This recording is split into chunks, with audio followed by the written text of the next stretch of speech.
Ina kwance sai antina ta shigo take gaya min da Allah in zo in caccasa ƙanwar mijinta.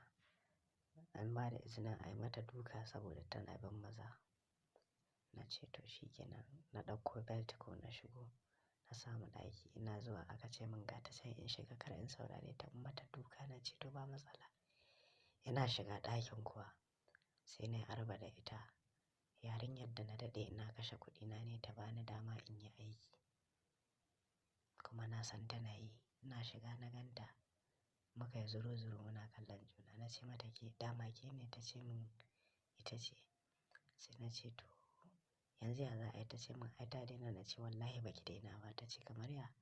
Na ce wallahi sai muyi na ƙarshe in kashe kuɗina a kan ki sannan ki ce kin daina in kin isa Allah ya tsina. Ta ce wallahi ta daina ba za ta sake ba. Na ce wallahi ba ki daina ba. Aka ji muna ta kaza rantsa-rantsa ne da ita. Antina ta shigo ta ce lafiya me kuke? Muka yi zuru-zuru da ita.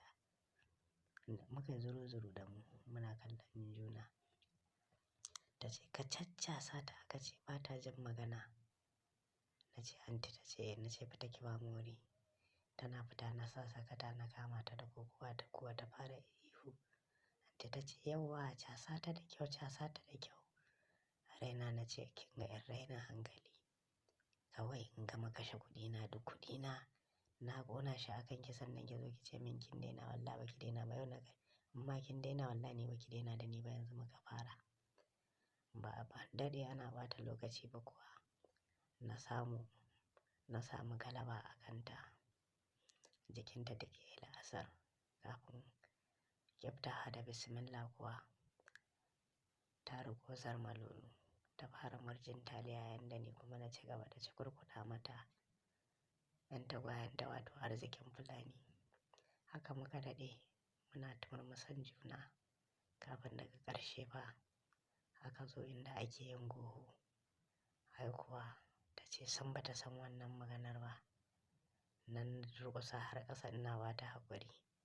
Na ce mata zan ba ki duk kariya da duk wani abu da kike buƙata kar ki daina. Na ce ba 'yan rainin wayo su suna da aure. Ke ba ki da aure ni ma ba ni da shi shi kenan. Mu kar mu damu da abin da ake ji ba mu da buƙata kenan. Na ce wallahi ba za mu daina ba. Ai kuwa nan ta wangale mun na fara mata dakan sakwara. Na ƙyaƙƙyarɓa ta da kyau iya kirɓawa. Sai da na tabbatar na ƙyaƙƙyarɓa ta da kyau ta yi laushi ta karɓi sako. Sannan muka daidaita na fito na yi zufa ita ma ta yi zufa. Antina ta kalle ta idonta ya yi jawur dama na san idan wutan ta ya kunnu ja-jajir idanun take yi.